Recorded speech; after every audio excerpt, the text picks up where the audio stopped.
Okay, first I'd like to introduce Aaron Yank, who is going to talk a bit about It Happened Here, the podcast.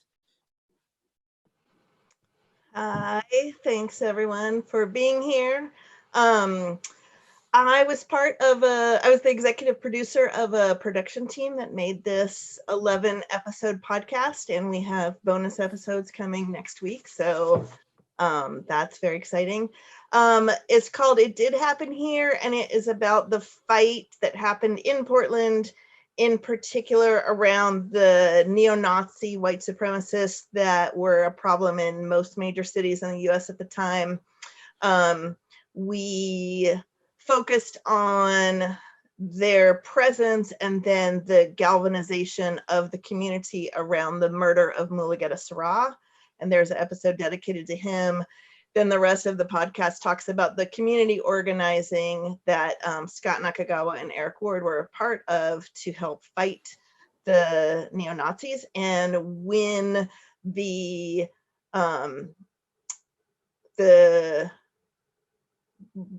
lack of their presence on the street as a menacing force, but not eradicate them completely. And also there's still a problem that we're dealing with today. So we have been dealing with them the whole time. So there's parts where they bubble up into the mass consciousness, but we've been fighting them the whole time. And so the podcast tells a very specific story between about 1986, 87 to about 1992, 93. And yeah, it's we have the link is in the chat, and I'm super happy to be here to hear more about what the situation is currently and how you all can get involved in fighting white nationalists and neo-Nazis. So thanks, Enrique. Thanks, Scott. Thanks, Eric. And thank you. Okay, so Eric K. Ward is a nationally recognized expert on the relationship between authoritarian movements, hate violence, and preserving inclusive democracy. In his 30-plus year civil rights career, he has worked with community groups, government and business leaders, human rights advocates, and philanthropy as an organizer, director, program officer, consultant, and board member. He's the recipient of the Peabody Facebook Futures Media Award. Eric's widely quoted writings and speeches are credited with key narrative shifts. He currently serves as executive director of Western States Center Senior Fellow with Southern Poverty Law Center and Race Forward, and co-chair of the Proteus Fund. And Scott is a community organizer, activist, cultural worker, and political writer. He has spent the last 4 decades exploring questions of racial injustice and racial formation and effective forms of resistance and strategies for change through community campaigns, cultural organizing, popular education, writing, and direct political advocacy. Scott's primary work has been in the fight against vigilante white supremacist groups, white nationalism, nativism, and authoritarian evangelical political movements. In this work, he has served as a strategist, organizer, a social movement analyst. Scott is a past Alston Bannerman Fellow and the Association of Asian American Studies 2017 Community Leader. He is busy at work on a number of projects, including writing a playbook for anti-fascist and primer on race and power. And I present to you them.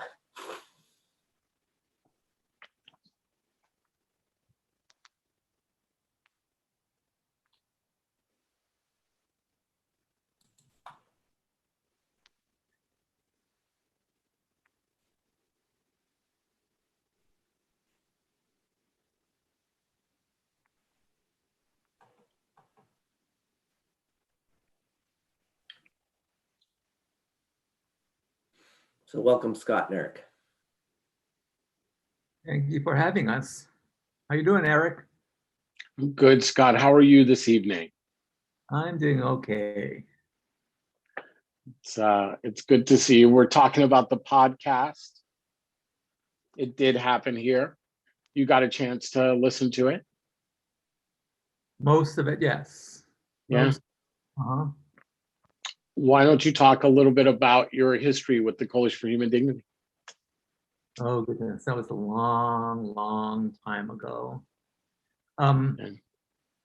Well, I was listening to the podcast and it was interesting to me, partly because I learned things about that period that I did not in fact know. It was a little bit of a kind of blind man and the elephant situation where parts of that story were known to me and parts of it weren't, because the way that we were, engaged in that fight against the far right back then, the public organizing and the research weren't always in the same space in order to be able to protect the integrity of each side. So yeah, it was a kind of interesting, different path for me down memory lane. But I got involved in the CHG, and I can't remember what year. It might have been 1989. I wasn't the first one there. I wasn't one of the people who showed up at those first meetings to create the organization. And I certainly wasn't the last one there. And I left years before the organization wound down.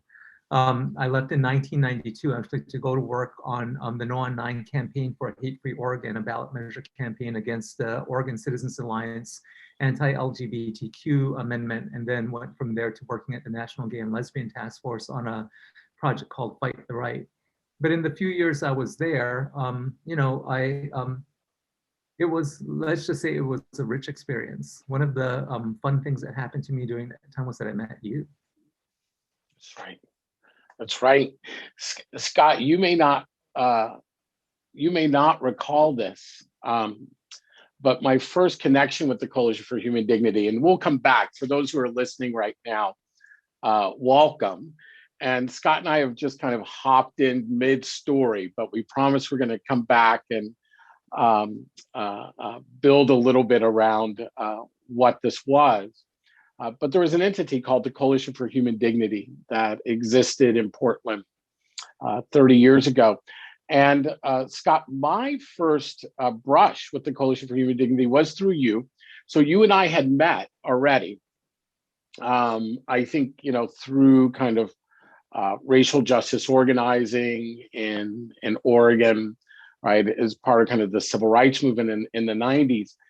I was much more focused on systemic inequality, right? And had been an anti-apartheid activist and still was at that point. But you gave me a call one day, and I'll see if you remember this. And you said, Eric, there's a meeting in Eugene on colloidal silver, right?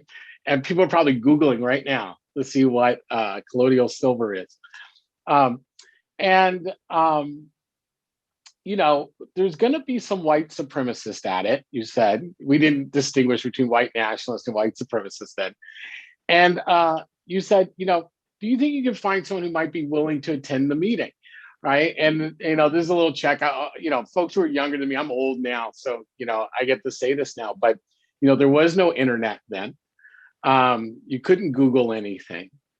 And the way folks tried to understand this very kind of brutal white nationalist movement was you actually had to attend meetings. You had to read their materials. You had to listen to their cassette tapes to understand that. But that's the first time I met you. And I think, I said, oh, yeah, I'll find someone. But I think at the time, I was saying that because I knew you, right? I probably did not think it was the most important thing that I should be doing with my time. That came to change. And it's interesting because I think about this moment now. We had this insurrection in Washington, D.C. on January 6th. I don't know if folks have heard that. And, there's a lot of soul searching right now around hate groups and, political violence. And I'm just wondering, the fact is, though, as the country is pondering this question, we were pondering this question 3 decades ago with folks throughout the Pacific Northwest. but Portland's story is quite unique. And for those who are listening, I wonder if you might just spend a little time giving some of the background and the conditions that created the Coalition for Human Dignity and the fight against white nationalism in the Pacific Northwest. So I have to admit that I expected we would be involved in a more traditional interview situation, so I wasn't quite prepared to jump in. But I think it might help the audience for us to give them some background, the background you're talking about, like why did this all happen? So what's important, I think, to note is that what happened in the Northwest in the late 80s and early 90s and through the 90s really was an extension of a long history of white supremacists and white nationalists organizing and terrorism in the United States. But what we experienced in that period of time was something distinct from what we had experienced for most of US history. Through most of US history, there have been white supremacist organizations that function kind of like gangs, like the KKK. Those groups, though, were operating in a context of white supremacy, of codified white supremacy for much of that history. And so they were, in a sense, patriots. They were system supportive. They supported slavery. They supported Jim Crow. These were the law of the land in those periods of time. And even in the North, the fact that the country as a whole tolerated Jim Crow all the way into the 60s created a context in which their white supremacist agenda made sense as a kind of an all-American political movement. And but in the 60s, with the passage of the 1964 and 65 Civil Rights Acts, the context changed. They lost traction. They needed to rebrand. They had really lost a lot of popular support and appeal through the 60s in the struggle of the civil rights movement, when the heroic themes of that movement helped to reframe the way people understood these issues of race. And their actual political agenda no longer made sense. They'd really lost at the federal level. And so the movement started to rebrand itself and get reorganized and move from their old white supremacist agenda to what we now know as white nationalism, which is a more of a revolutionary ideology rather than a system supportive one, and one that is that aims to basically create a white homeland in the United States, white nationalism. And so it's an ideology of ethnic cleansing as opposed to ethnic subjugation. And it makes it quite a bit more dangerous. And what happened there in that period of time in Portland that the podcast covers was one expression of that changing kind of political context. So it's important to note that. What happened was that as the old white supremacist movement found itself losing its place in the kind of American political context, that they decided to reorganize and reinvest in a new movement. And one of the places they targeted was the Northwest, and especially Oregon, because of the very small number of people of color as a percentage of the population that lived in Oregon. They called it by turns the Northwest Initiative or the 10% solution. And it was, the notion was that we were ripe for colonization and that we could become a new white homeland. So the Aryan Nations Compound in Idaho, the movement that we saw in Oregon were all articulations of that. And they also wanted to rebrand and create a new movement that could capture the attention of younger people. And the neo-Nazi skinhead part of that organizing initiative was what resulted in 1988 in the murder of Mulugeta Sarah, who was an Ethiopian immigrant in Portland who was killed by members of a group called East Side White Pride. 3 members of that group in particular in November of 1988. And that was the event that led to the establishment of the Coalition for Human Dignity, which, as I said, was an organization that was created before I got involved in it. And that was led by a number of people throughout the community and really represented a kind of community-wide effort to address the fact that the city government, the local police, were not substantively addressing the problem of organized white supremacist vigilante groups establishing themselves in the community. And the recognition on the part of people that in order to defeat them, they were going to have to do more than simply rely on law enforcement responses, but they'd have to defeat their ideology and win the hearts and minds of the people they were trying to recruit. So that was what led to this period of history that we're talking about. And what do you think in terms of the conversation now? Why is it so important? We had this very powerful podcast. I hope folks get a chance to listen to it. I don't know if I can give plugs, but it did happen here, podcast.com. You can listen to the episodes there, and I'm sure there. Oh, look at that! That's so great. And other places. Why is this important now? It's 30 years later. Folks seem to want to understand that period. Give us some insight on why you think that is. Well, you know this as well as I do, Eric, but you know, I should say first of all that I consented to be part of this podcast and to come on tonight because I want to talk about now, right? I'm not that interested in talking about the past. That period that we went through in the past that's documented so well in that podcast is something that, looking back on it, you know, 2020 hindsight, it feels as if we made a lot of right moves and ended up playing a key role in defeating the neo-Nazi skinhead movement in Portland in particular, and exposing a lot of other kinds of white supremacist and white nationalist organizations around the state of Oregon.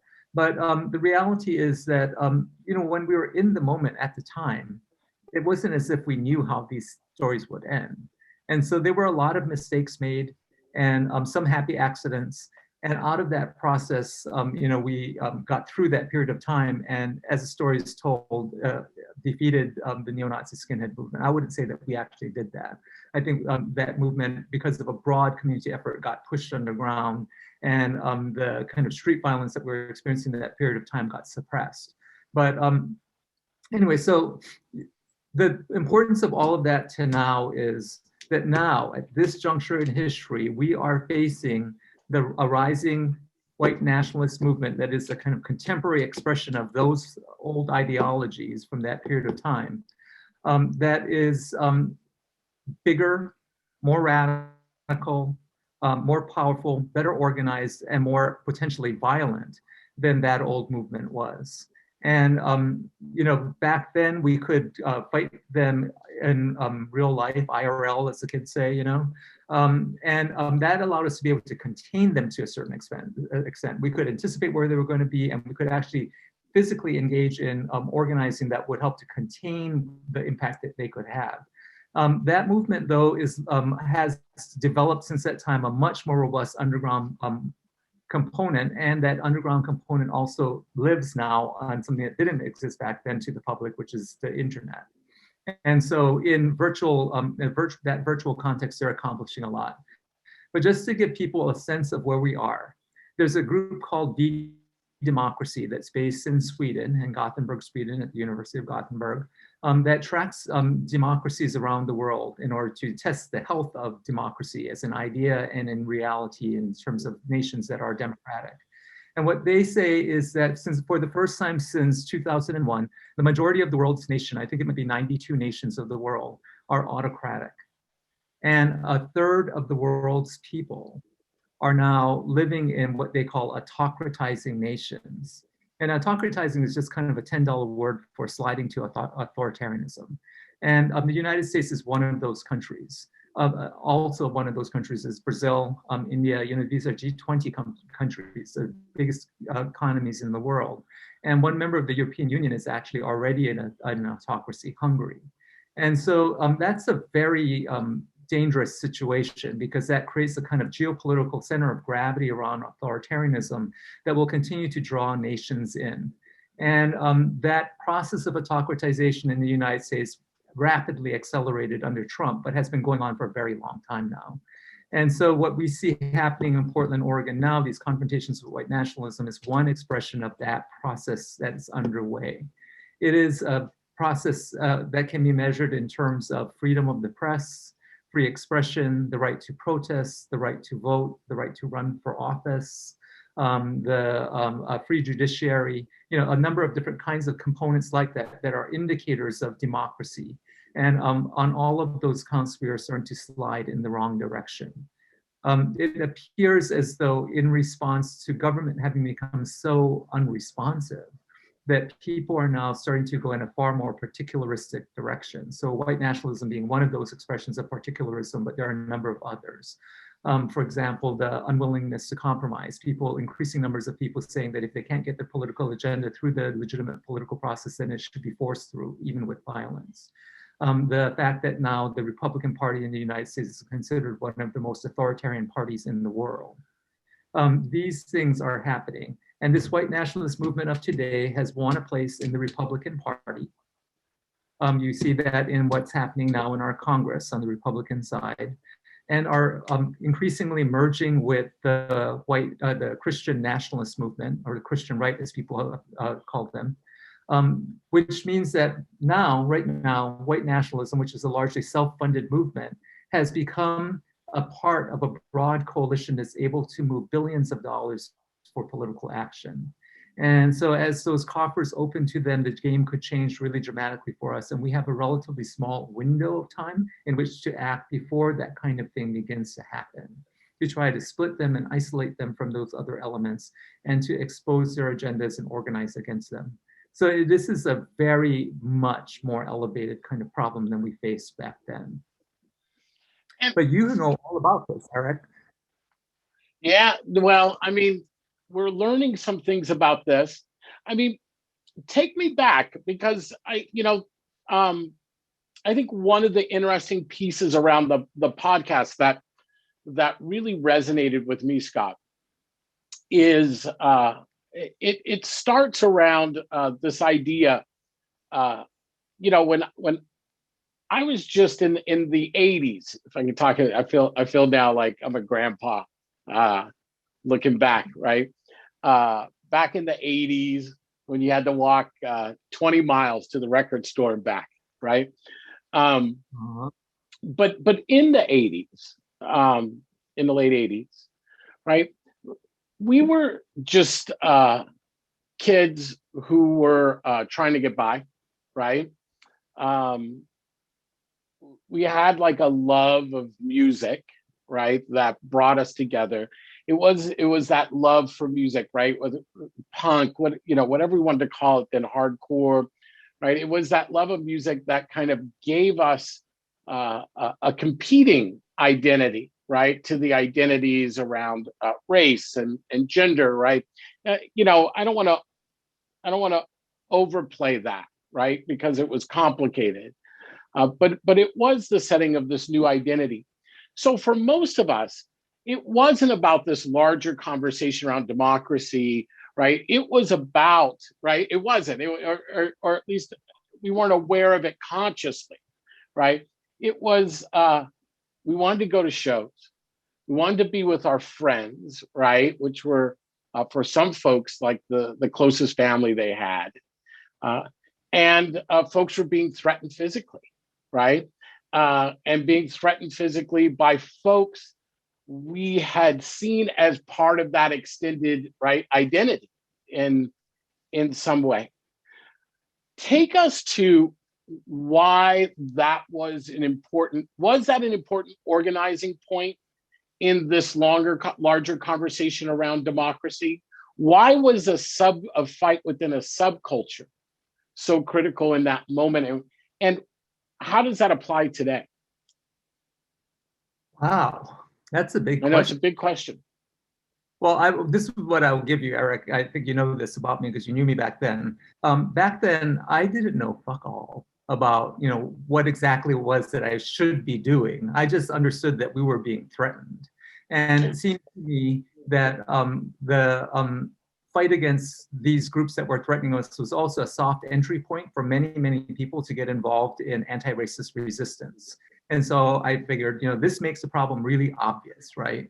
From my perspective at the time, what I saw was, this in the city of Portland was the city that was then as now, perhaps the whitest major city in the United States, that was primarily Democratic, less so then than now, but whiter than now. And that had a kind of self-image of being this progressive city.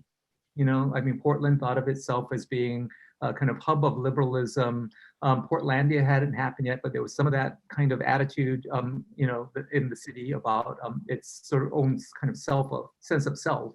And yet it trailed the country then as now on every major indicator of racial equity. And so it just seemed like a contradiction, and that there needed to be some way to expose that contradiction to people to help them see the problem. And that, to me, the fight against white supremacy seemed a way into having that discussion in a context in which it seemed next to impossible to talk about it. Really next to impossible to talk about it. If you raise issues of race in even within the progressive community, you would often basically be pushed out as tilting at phantoms, as being on some kind of quixotic journey that where you imagine dragons where they don't exist. And so that was kind of part of the impetus for me. And then the other part of the impetus was our scene was under attack. These guys were messing things up. And friends of mine were being harmed, and people I knew who were in the scene, who were the promoters and the managers and whatnot, were kind of perplexed and beside themselves. They didn't know what to do, and they weren't reacting quickly enough. And so it just seemed like doing something, sounding alarm, making it into an emergency would help to protect that thing that I thought of as part of my identity. It seemed very important to me. And so it made it, as I think you've taught me, to this a really subcultural sort of kind of thing. And we did, I think, as you pointed out, could descend into subculture. We started to batten down the hatches, and that made that kind of idea of the subculture got reified in that context in a way that I think might have not been the best thing for us. But the whole time we were fighting a movement that is played then and is playing now a really critical role in American politics, right? There's this thing in political, policymaking circles called the Overton window. It's like, if you think of it as brackets around the legitimate political debate in the legislative bodies of our country, that window moves to the right and left depending on, who has more influence at any given time. The right operates over here outside of this window, right? And by behaving in the outrageous ways that they do, they basically create the space and opportunity for people who are over here, right inside the right-hand side of that bracket, to appear reasonable by comparison and to move the window further and further to the right. And they have been pulling it in that direction for a good long time now, so that, think about it. The day after Donald Trump got elected president and people woke up the next morning kind of shell-shocked, the number of Republicans who suddenly realized, I'm in the wrong party. That the party had gone so far to the right that people we used to think of as moderate Republicans suddenly woke up and recognized that they were independents or Democrats. That's not just a question about how far the Republican Party went to the right, but how far the Democratic Party went to the right, that they could slide right in and feel perfectly at home. That situation was also something that over the course of that period of time, I came to understand better and better, and largely as a result of the other people who were in the coalition. People like Stephen Gardner and Jonathan Mazzocchi, and a person who identifies himself in the podcast as M. Trelaw. They were much more sophisticated political thinkers than I was at that time. I was just kind of this angry young man, They taught me to think of this in a more political, more intentionally political way. It was, I think about the murder of Mulugeta Sarah, right? I think I was outside the US when that happened, actually. I was in France, right? And I remember finding out the next day, right? And I remember just the shock, right? And I remember shocked because folks had been kind of talking about, right, warning about this, right? That, the physical assaults that had been happening outside of the music clubs, right? There had been kind of the cycle. And I remember when that happened, And now, Scott, we talk about this, right? We saw it at the time as an act, right? That this was this individual act that had happened by folks who had, who we saw as like bullies, right? I don't even think I had a political understanding, except that these were folks who were trying to harm us, right? And I think about it now, and now we talk about, it wasn't like white Aryan resistance and East Side white pride. We're just spreading hate to spread hate, right? It was an attempt to build political power, right? It was a practice. And it's interesting to see both how it has mainstreamed, right? And sharpened its language, coded its language. And now we see it in ways without swastikas, right? But with the same goals, right? The exclusion of people in society through physical intimidation and fear. I think about it in those days because I think about some of the names you brought up. I think about other folks, right? I often tell folks like it wasn't a politic though, in a way, right? I mean, it was we were anti-racist as we understood it, right? And I don't know if it passed anyone's muster today, 30 years later, right? Hopefully we've learned a few things, but we saw ourselves as anti-racist. And what that meant, if someone had asked me in 1986, 87, right, or, even 91, 92, what did it mean to be anti-racist? My response would have been something akin to, it means no one gets to tell me who my friends are, right? And no one gets to tell my friends that either. And that's kind of was the level of it. In some ways, I bring this up because in some ways you're right? We have this romanticized, and this is not to take away. Let's be clear right now. There were some folks who were incredibly, incredibly brave, right? And there were people who were hurt. There were folks who were killed, right, through hate crimes and other acts. It was a very horrifying moment.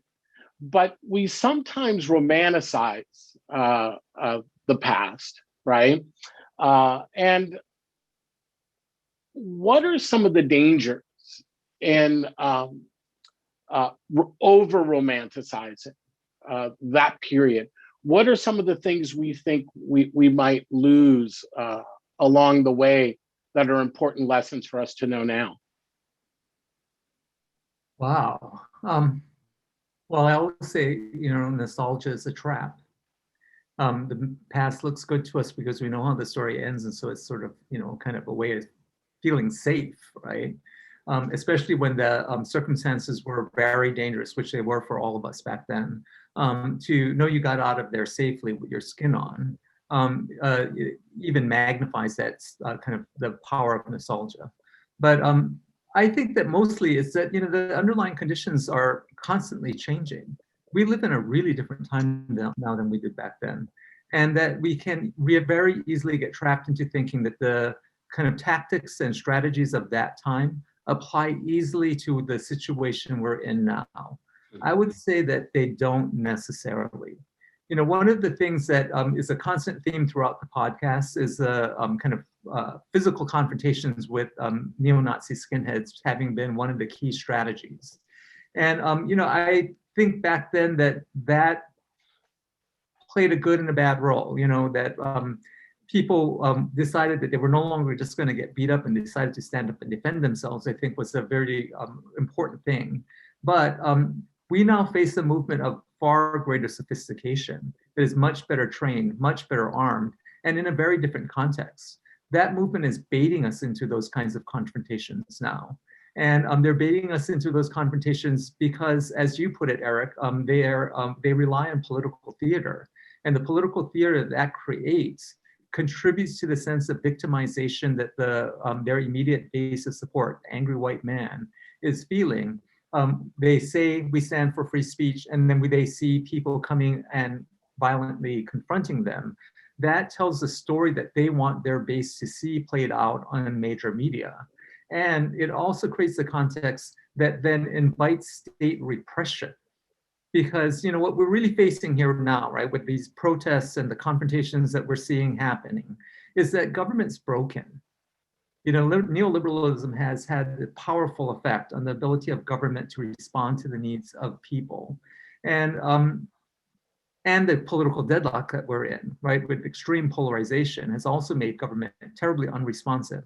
And so people are no longer trying to fight for legislative wins and policy wins in the halls of power because they're not getting anywhere. And so that fight is now spilling out into the streets.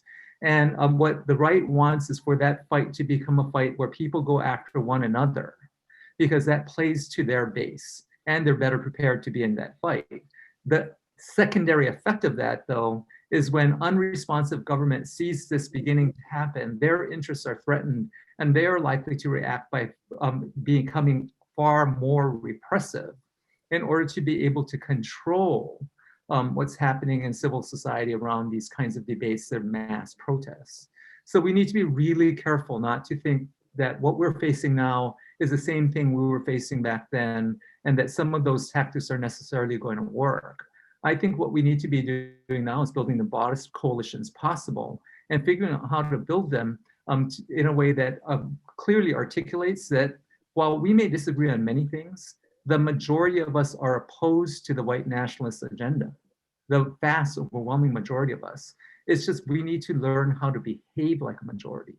And that's going to require some compromise and negotiation and a willingness to, live with ambiguity and hold people together in space in a way that allows us to create the space for each and every one of us to be involved in the resistance. And so I just think that that's really, really important for us to recognize about this moment as compared to the last one. It is not a situation that's going to benefit us by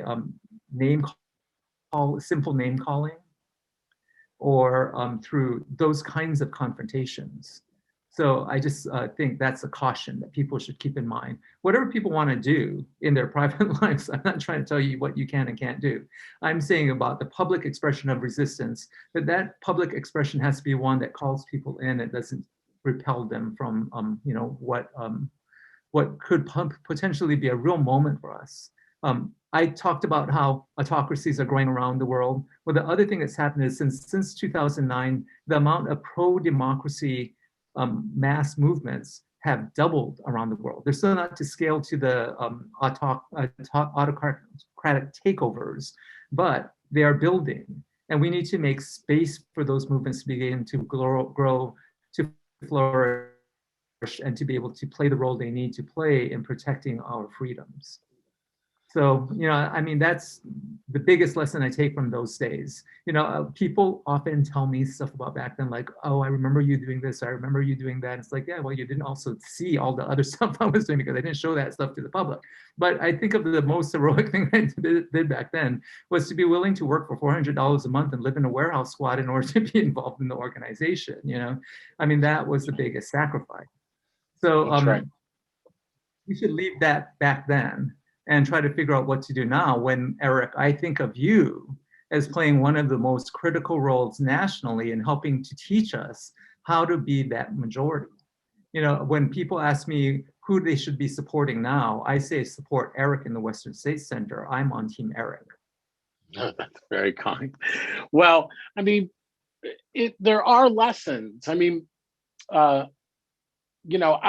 this is one of the reasons I'm going to plug the podcast again, just in case there are folks who are listening who haven't heard it. Phenomenal podcast put together called "It Did Happen Here," right? Which looks at Portland in the 80s and 90s during the not the first wave, but a wave of neo-Nazism and white nationalism in Portland, and how the community responded. Lots of different stories and threads in there. An important part of Portland's history. I was on the board of the Coalition for Human Dignity for just a few years. I was down in Eugene, Oregon, and with help from Coalition for Human Dignity, before I was on the board, founded with others down there a group called Communities Against Hate, right? And we saw ourselves as a sister organization to the Coalition for Human Dignity.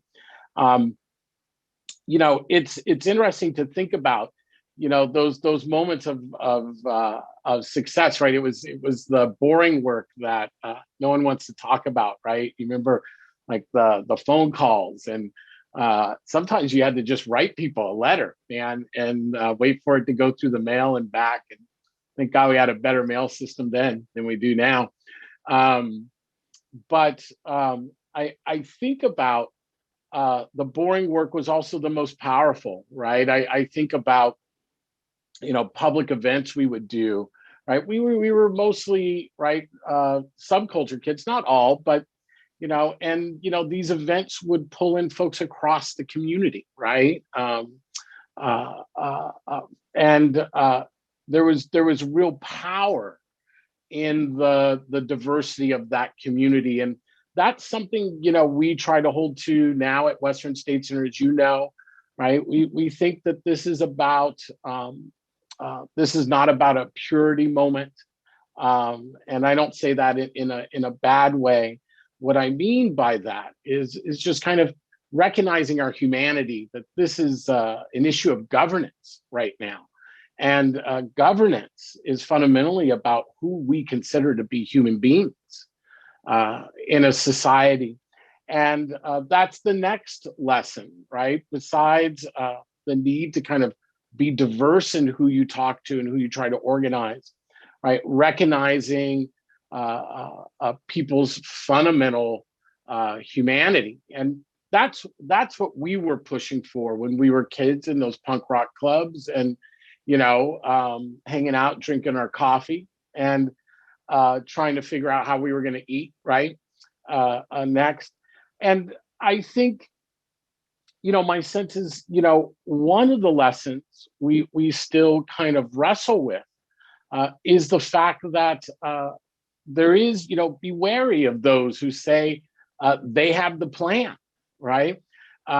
Because the truth is, in that moment, most of us, you can tell me if I'm wrong, Scott, I don't think we had plans. Things worked out, and things worked out when we were expansive, right? When we were generous, when we were outward facing. Those things seemed to work out really well. When we would turn inward, right, we would get paranoid. We'd get cut off from the community, right? Our understanding of things would get distorted. I've heard from folks, activists in the 60s and 70s, who have shared some of that same story. But I'm curious from your perspective, like to really hear a little bit, what are lessons that are valid, right, to this moment, and how did we survive that moment? Did we have a plan? And if we didn't have a plan, how did things still work out? Yeah.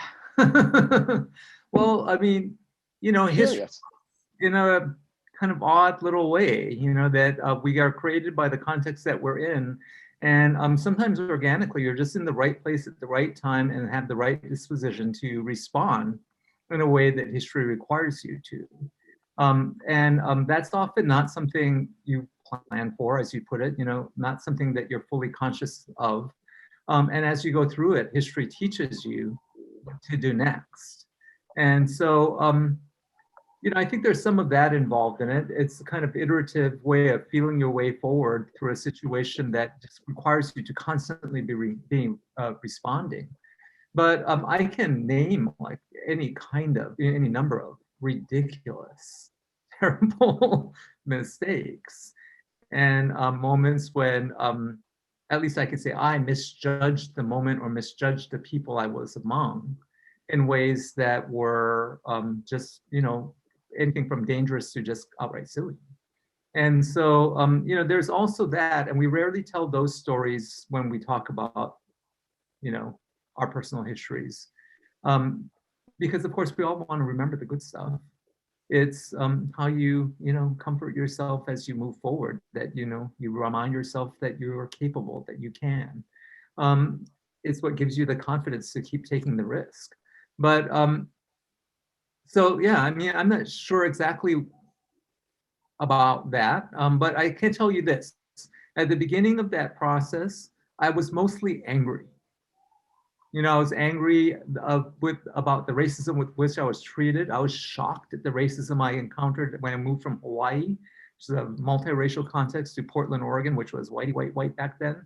And, and that where that white hegemony was so overwhelming.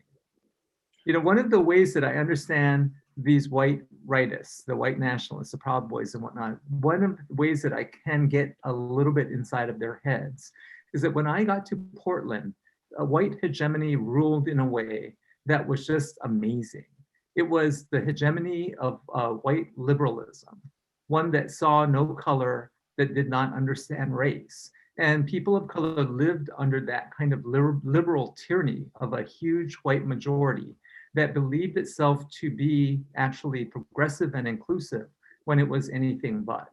Right? So this is not about the virtue of the people. It was just about the reality of the structural relations that people were in at the time. And that is exactly the kind of thing that white conservatives are responding to, right? If you live in Portland, every single political elected office is blue. There's an overwhelming liberal majority. If you're a white conservative male in that context who identifies with the Republican Party, well, for one thing, all of the Republicans who want real power become Democrats, because they can't win political office. And the ones that are left do the kinds of things that the Multnomah County Republican Party has done, like voting to use 3%ers and Oath Keepers, two white nationalist groups, as event security to protect them from the Antifa. And so that becomes one of the ways you start to interpret and understand your position in the world, is as a victim in that way. And you might not even have anybody to vote on in election in your district, in your legislative district. Statewide, that's true of people who live in rural Oregon, where it's very, very red, but where we still maintain a majority of Democrats in the state legislature. So the power that you may have in terms of where you can make decisions that are in keeping with your values end at the level of the county, which of course feeds that posse comitatus power of the county, like Bundy Bunch ideology that has people rejecting federal authority. So, that's kind of the situation. And so I started out just being kind of angry about the racism that I experienced, and then started to recognize over time that there was another thing at stake, which is that racism is a powerful anti-democratic ideology. It is the thing that divides us from our ability to invest in a robust safety net, in a robust and equitable welfare state. The effects of which then, the austerity that drives, then creating more and more of the conditions that people interpret through the lens of race that causes us to then disinvest more and more and more, and then to start to see each other as rivals in competition with one another in a way that then further invigorates that process.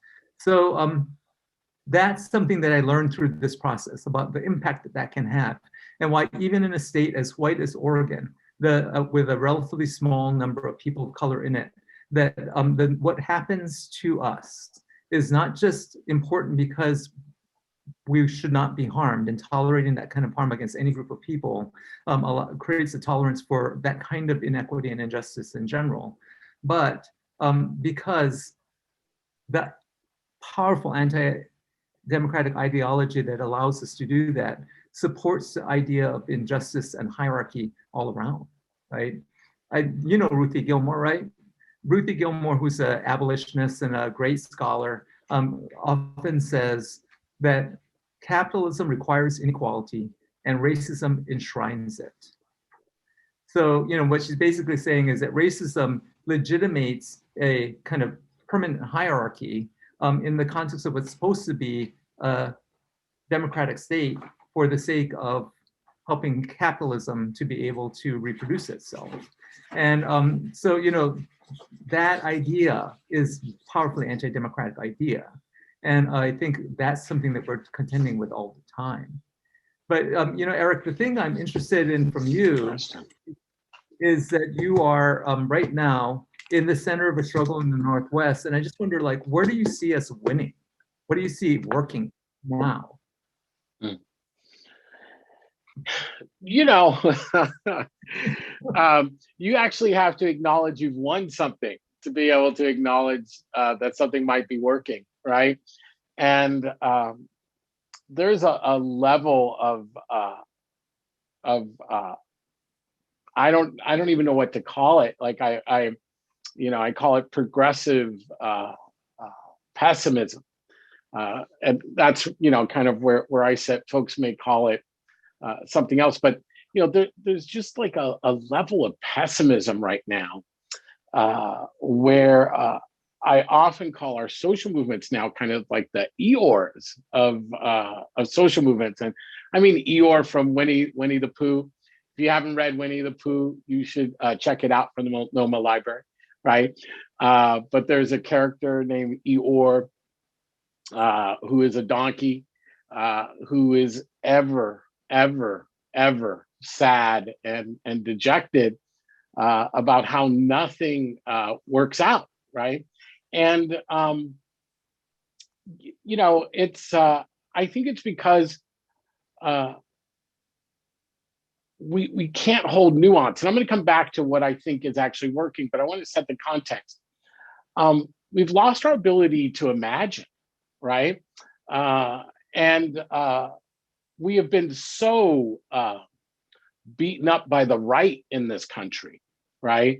That we think it's weak to talk about dreams, right? And I wrote the other day, right, that we've become so intimidated by the authoritarians in this country, folks who oppose democracy, folks who want to promote racism and other forms of bigotry. We've become so intimidated that we're ashamed to say, right, that at the end of the day, the world we're trying to create is one where people have more good days than bad days. It's actually not that complicated, right? And that's what most of us around the world think about each day, right? And I think we've lost our way. For those who understand, right, that we still must push, right, for the country we say that we want to be, for the communities we say we want to be. A society, I think, often say, I quote an old friend of mine, right, where everyone can live, love, worship, and work free from fear, right, and bigotry. We have to push for that world. That's the right thing to do, and we need to be urgent about it. We also have to be more humble about how far we've gone and how far people have brought us, right? There's a level of arrogance, right, that rejects the fact, that life in 2021 America, right, at least for Black people, right, mostly, is better than 1921. And 2021 is a lot better than 1821. Now, I'm not trying to say like we're there, right, that we're sitting in the promised land, right? There's still too much inequality in this country.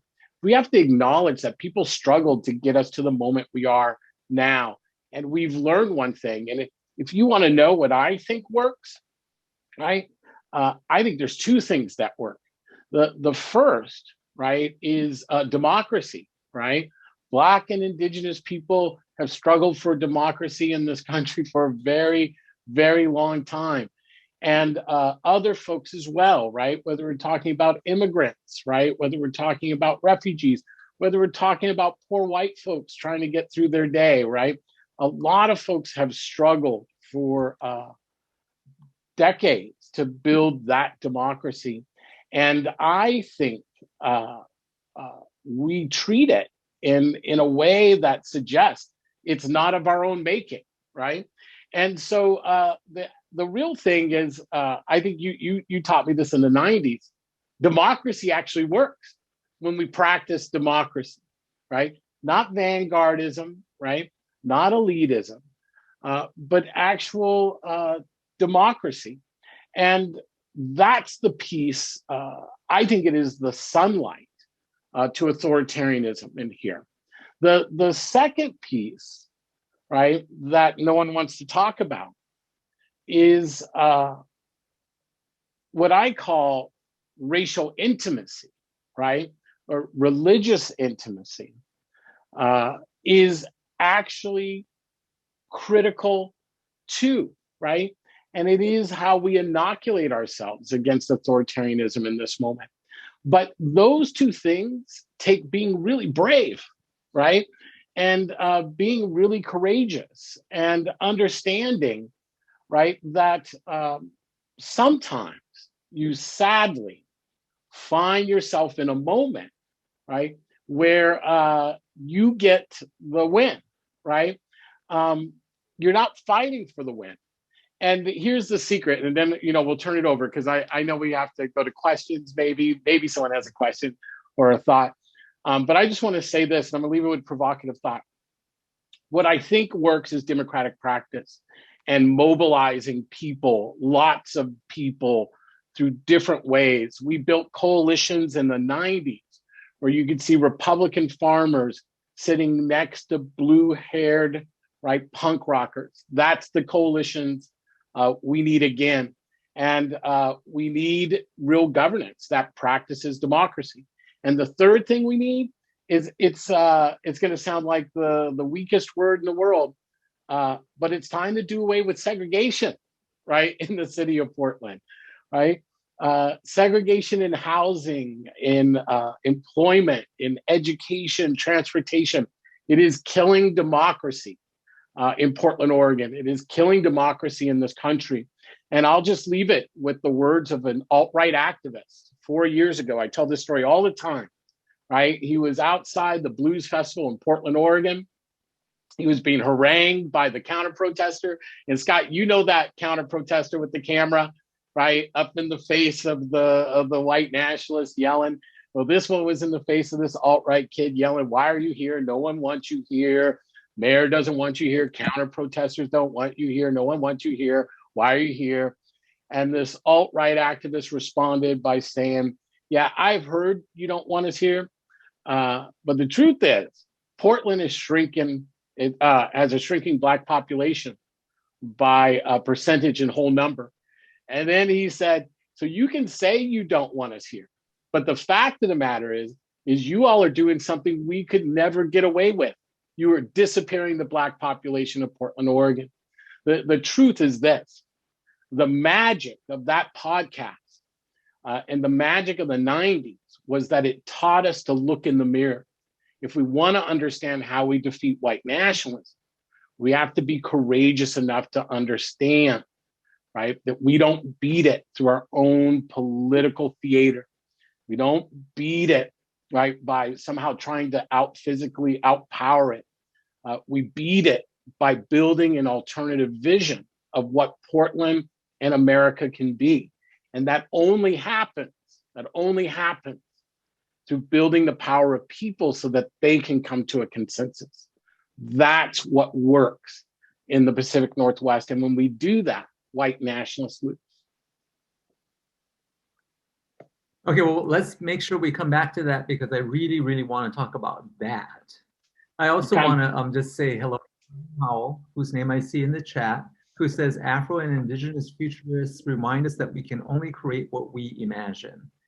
And that, I think, is really important. We need to be wildly imaginative and radically rethink the world we're in, and in particular, to think about safety Is what many of us are struggling for is safety. We want to be able to feel safe in a world that's rapidly changing with technological marvels popping up all around us that are constantly changing the way we understand ourselves and how we relate to others. That and climate change and all of these other things that we're facing, the anxiety that that's producing, we need to radically rethink safety in order to be able to get through this. And that's going to have to be a collective exercise. But I think that it's time for us to let people ask us questions. It's a little bit scary questions, but who asked? Can you see them, Scott? Because I can't see any questions right now. Maybe our moderator. Yeah, there are 2 questions. Oh, look at who's in the question box. Cecil Prescott. Oh, wow. Oh. Cecil was on this Coalition for Human Dignity, and who, well, I mean, I got everything from grammar lessons to organizing lessons from Cecil.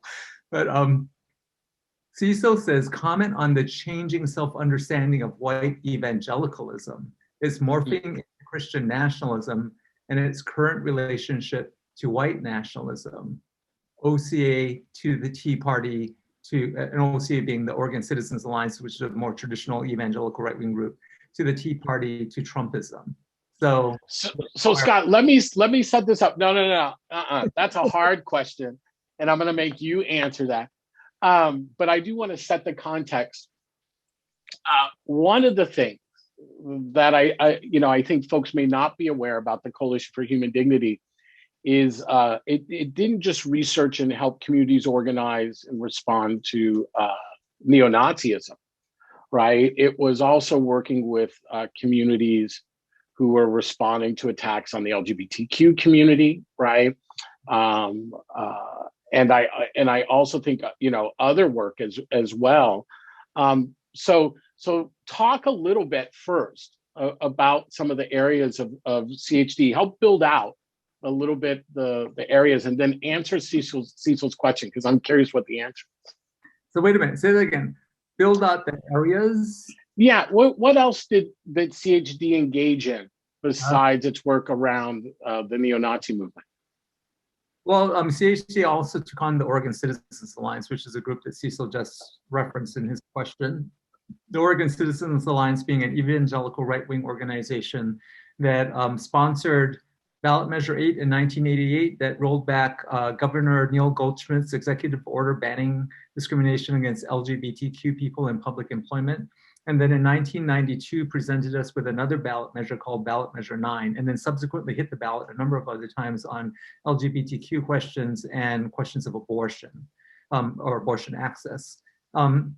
So we did some research into the Oregon Citizens Alliance. Steve Gardner, who is on the podcast, authored something called Rolling Back Civil Rights, which is a very important report on the Oregon Citizens Alliance that helped to contextualize who they were, what they were doing, and what they might do. And that was used by the campaign. I went to the campaign and was the director of statewide development on that campaign staff. So I know we used that document. And so that was part of what we, understood to be the assault that we were facing. And that evangelical right-wing movement did have a kind of an underground, and what you might call a paramilitary wing, And so, so we did that as well. And I think that was really important work. But so that happened too. There was a lot of organizing around it, and during that campaign year, CHD played a pretty critical role. They published a little newspaper about the Oregon Citizens Alliance that got circulated through another organization called the Rural Organizing Project, also still in existence. People should look that up online, Rural Organizing Project. They do terrific work in rural Oregon. And I think that newspaper had a really good role, played a really good role in helping to consolidate a base of resistance that was informed about the OCA and what it intended to do in a lot of rural communities around the state. That's helpful. What other questions do we see up there? Oh, talk a little bit about, what is Christian nationalism? So now I'm going to ask Cecil's question. What is this term Christian nationalism, And how does it relate to the Tea Party? How does it relate to white nationalism? Well, I mean, we are faced with a Christian right-wing movement that has a number of different expressions, one of which is kind of theocratic agenda, and then there's Christian nationalism, which is related but slightly different. And Christian nationalism is basically the religious expression of white nationalism, essentially. The notion that we need to basically take over and the nation and create a kind of welcome mat for the second coming of Jesus, so that when he returns, we will have created the ecclesia on earth, and that begins here at home. But the Christian nationalist movement has evolved a lot since those old days. But I think it helps to understand where they started, right? So in the latter part of the 20th century, the biggest social movement in the United States was the born-again evangelical Christian movement. That born-again movement had tremendous momentum, and it was bringing people to the Christian community, but many of whom were not actually going into the institutional Protestant church in America. They were being brought to the Christian community through television, evangelical television and radio. And so they basically went to church at home.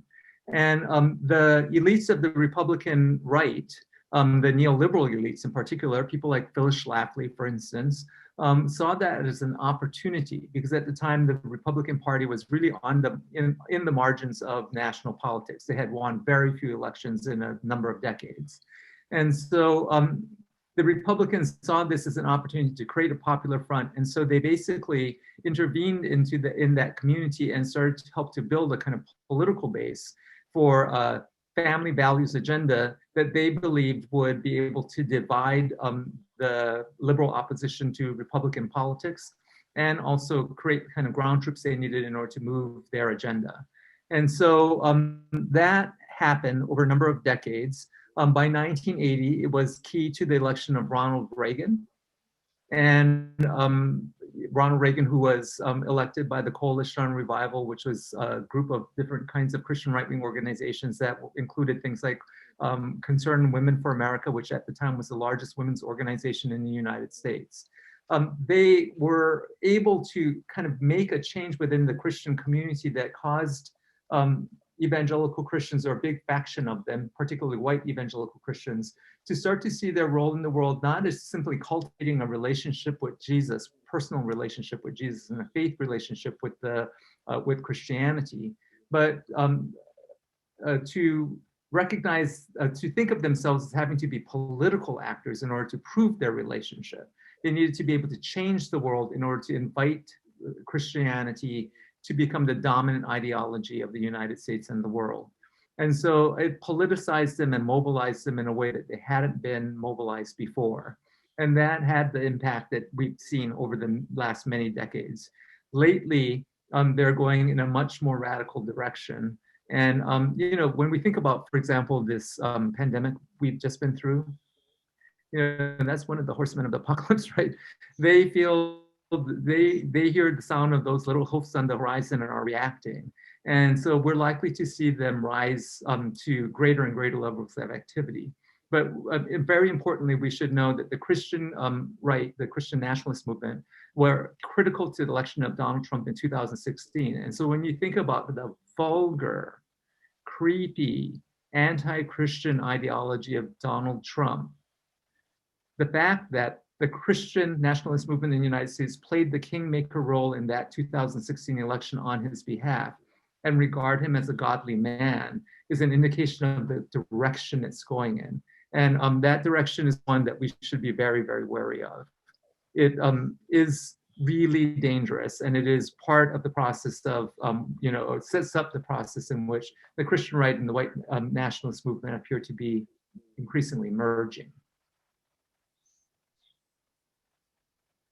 So that's my answer. So that's a good answer. And Cecil, I'm glad you answered that one. Tell me this, what kind of tactics did CHD engage in, right, as a community organization, right? And in the 90s, and why were those tactics important to experiment with? And what do you think would be important tactics now to experiment with? Wow. Eric, you are the ultimate experimenter in that you're asking me that question. You should answer. Yeah, I don't know. I don't have any answers. I'm curious. Back then, I would say there were two things that were critical for now, right? One was that as the neo-Nazi movement started to recruit people in the alternative music scene, this kind of first generation, or maybe this 1.5 generation of white young people who would be less successful than their parents were before them and were experiencing extraordinary kind of entitlement angst and alienation as a result of it.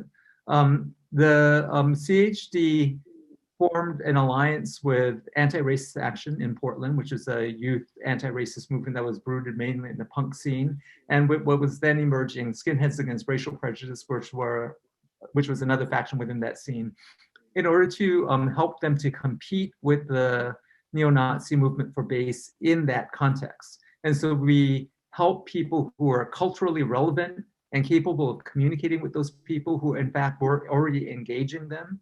And in order for them to be able to compete effectively for those who are the most vulnerable to right-wing recruitment, to neo-Nazi recruitment. And that had a really big impact. Those kids played, kids, they weren't all kids at the time, but some of them were, but played a really critical role. They were really heroic. They put their bodies on the line and played a really important role in that work.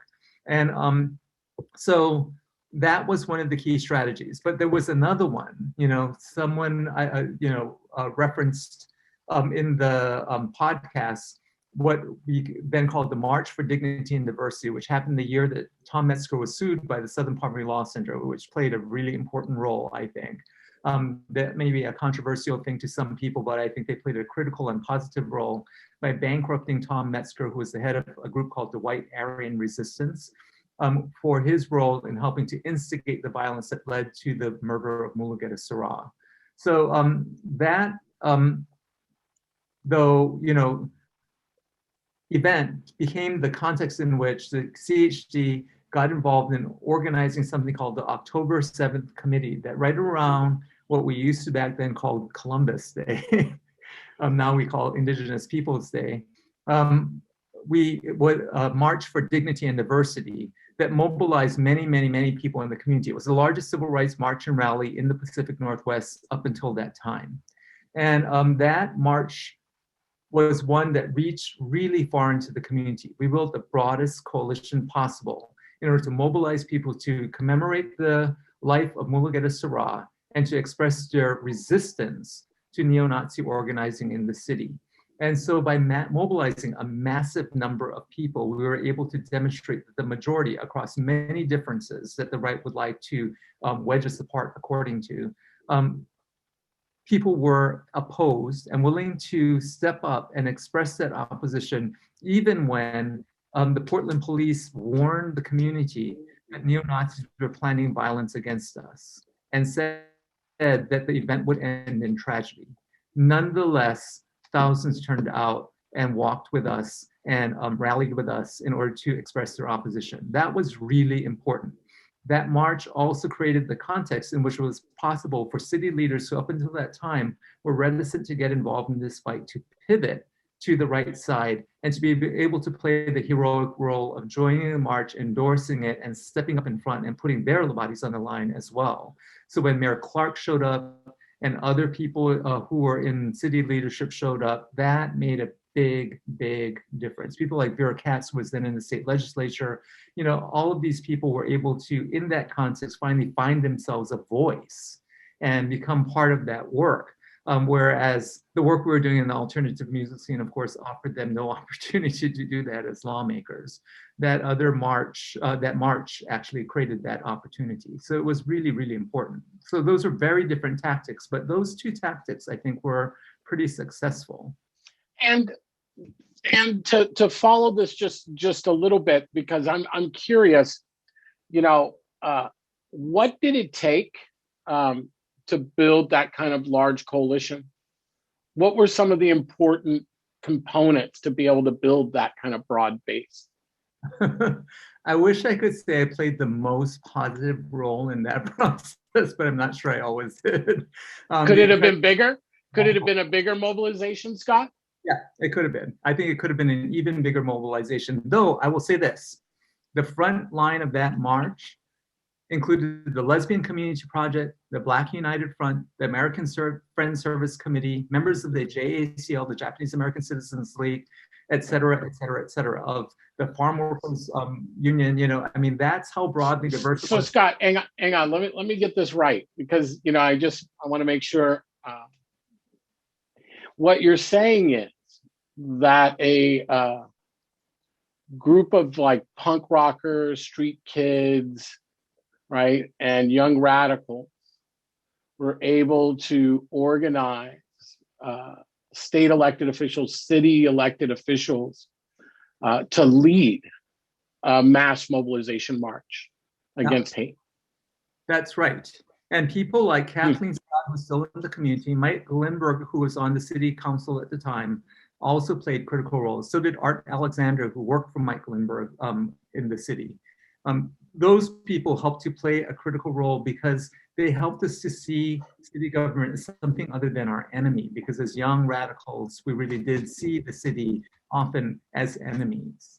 And so that made a big, big difference, because of course, what we needed to do was close the gap between government and people in struggle. And what we were doing instead often was to widen that gap. So yeah, that was really important. But like I was saying, you know, like it was the first time those people I saw standing together in public. In private, people didn't have problems with each other. You know, I mean, the communities of color leadership did not have a problem with lesbians, but that wasn't a thing that we were representing in public. And so it was one of the first times I saw that come together. It was really moving to see it. But we could have built a broader coalition. We could have reached out even further. We could have got more, you know, mainstream Oregonians to take part. But I think that, you know, we drew a line in a pretty radical place. So, you know, that was good and bad, because of course it was a line that then, you know, we saw the largest number of people ever in a protest get behind, against Native genocide, you know, for racial equality, against homophobia and gender violence. You know, I mean, we really rolled out an agenda there. But looky, Jeff Mellon. Question. Yeah, take a question. Take a question, Scott. There's questions up there. We should tell folks, if you're putting comments in the, what do you call it, the chat box, we can't see them. There's a question and answer button somewhere. Put your questions into there. We're going to try, Scott. I know we only have about 10 more minutes, so apologies, everyone. But if you thought this was useful, send the Multnomah County Library a letter and maybe they'll invite us back. Well, Jeff Malakowski is in the queue, and Jeff Malakowski should be acknowledged for having played a very critical role as well, because he was back then the executive director of your organization, Eric, the Western State Center. Founder, yeah. And the Western State Center was an incubator of the Coalition for Human Dignity. They like took us kids and turned us into adults. So that was really and Basic Right to Oregon, is that right? Well, Basic Right through the Oregon Democracy Project, right? Is that right? I'll find out. Someone's going to write me a letter and tell me. Someone will get me straight on that. On that one, because I'm curious. Talk about the origins, the timeline of these different organizations. Like, how broad were like some of these coalitions? Well, so Basic Right Oregon started out as something called Support Our Communities Political Action Committee, which came out of a campaign against an anti-LGBTQ ballot measure in, I think, 1994. And so, you know, it was around that time that finally the LGBTQ community got it together and decided that we were being attacked so often, we needed a statewide organization to protect us. And Basic Rights Oregon was the ultimate articulation of that process. And they are a model for the country. People who are looking for a political organization that protects the rights of LGBTQ people, look them up online. They do incredibly good work. But what Jeff is asking that I think is useful is he said, interesting, you mentioned democracy as a solution, since right now there's a determined assault on democratic rule itself, defense of minority rule, et cetera, et cetera, et cetera. So, and I want to actually address that question. Yeah, can I, before you address it, Scott, can I just add to that really quickly? I think this is a pro tip. I don't know, folks may disagree. Pro tip, right? When folks who say they want to engage in a genocide of 3/4 of the world's population, right, and want to rid all people of color and immigrants and Jews from the country through physical intimidation and harassment, when they tell you they don't like democracy, maybe we want to take a different look at it. Maybe we not want to be so quick to disregard democracy and its practice. Am I wrong? Go ahead. Answer Jeff's question, but I'm just curious. Pro tip. I agree with you. I think Asher Taylor has written a book called something about democracy, basically saying that we will miss it when it's gone, right? You may not be so sure about it, but we'll miss it when it's gone. You should look her name up in your bookstore browser, Astra Taylor. It's a great read. But I think, get it from Pals. I mean, but sorry, or an independent bookstore. Pals. Yeah. But Portland Love. The thing is that people are saying that democracy is being rejected around the world. I argue that people aren't rejecting small d democracy. They're rejecting the basically BS that has substituted for small d democracy around the world all of this time. And as the ability to hold people together in the world or in the United States around the American dream, which seemed much realer to people and something that crosses class and race, some belief to one degree or another that, the American dream is possible, that carrot gets pulled and the treadmill you're on, the little rat race you're in, starts to feel like some serious crap, right? And so, some combination of that process is what people are rejecting. They're rejecting in the United States the idea of nationality on one side because they say that the demographic change is corroding the idea of nationality, which they think is a white construct, right? And on the other side, because nationality has never really included us. Democracy requires a constituent we. And the constituent we that has been imposed upon us is only one that we have been able to continue to hold in place through coercion. Because too many of us have been excluded from it. Too many of us have viewed being part of it as merely an act of consent or of concession, as opposed to something we have embraced. And as the ability of the center to hold us there has weakened over time, people are now rejecting it. And so I think, democracy is the solution, but the democracy that we have is something we need to protect in order to fight again another day for something much, much better, more inclusive, and more wholly satisfying to people. We need real pluralism. We need an equitable democracy. And I would argue that what we need to do is build democracy from the ground up as a local project in places like Portland, Oregon. That project has to be a feminist project because democracy cannot just be in the public sphere, but in the private sphere in order to be durable, in order to be able to endure the winds of climate change and all the disasters that we may face in the near future.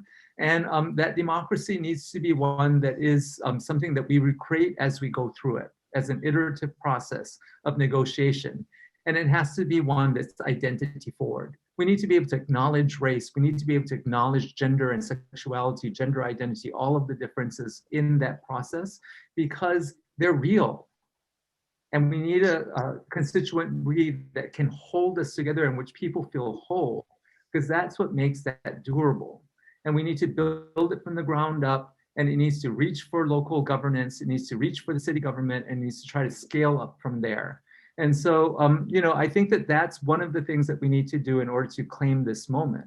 the analogy I like to use with people is of a kind of managed forest.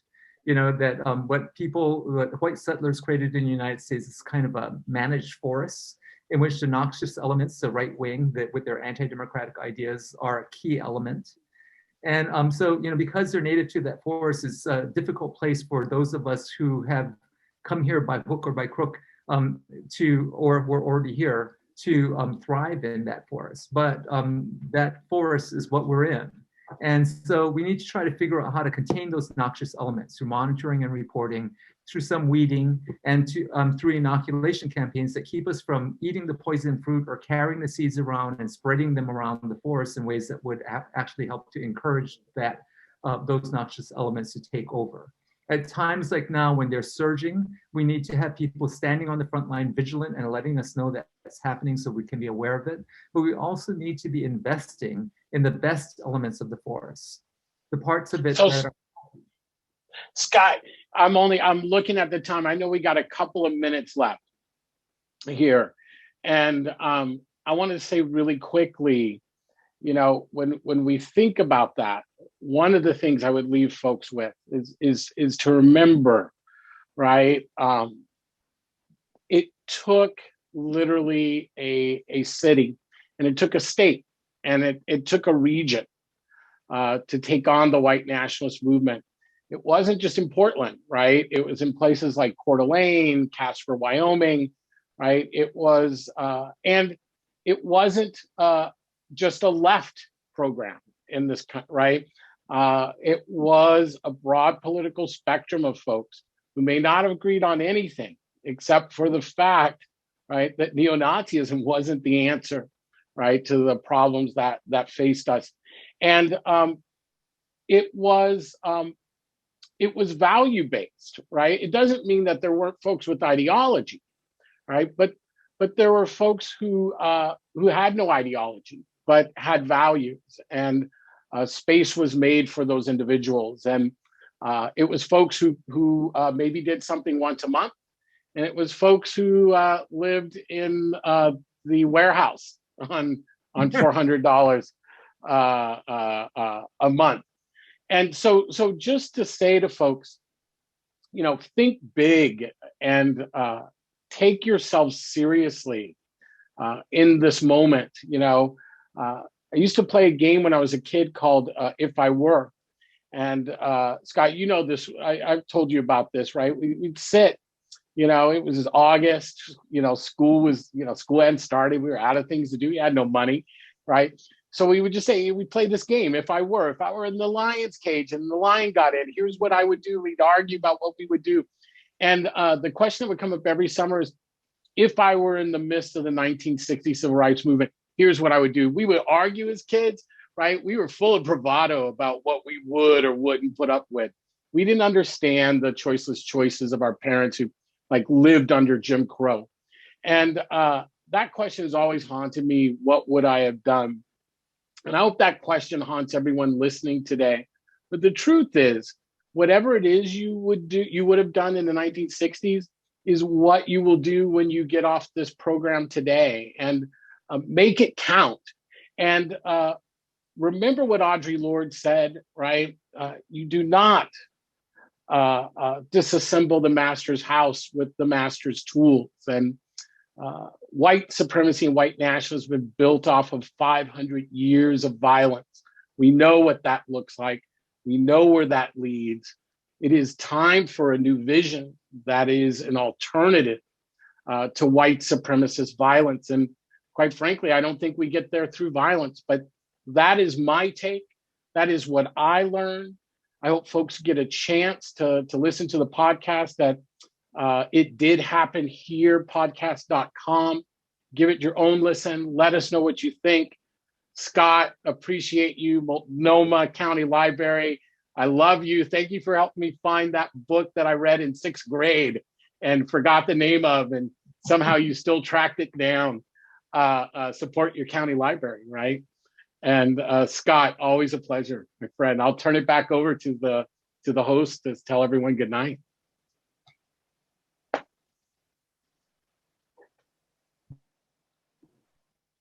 Or we'll just tell everyone good night. right. Well, that was a wonderful conversation, you two. And I just want to thank you guys for presenting. Also, I want to remind the folks in the audience that we have a survey for y'all so that we can have more events like this. It's going to be in the chat. And I also want to remind folks that there will be another event, March 11th at 6 p.m. with the producers of the podcast. It did happen here. And again, a very, very big thanks to both of you for taking the time to be here with us. Thanks so much. Good night.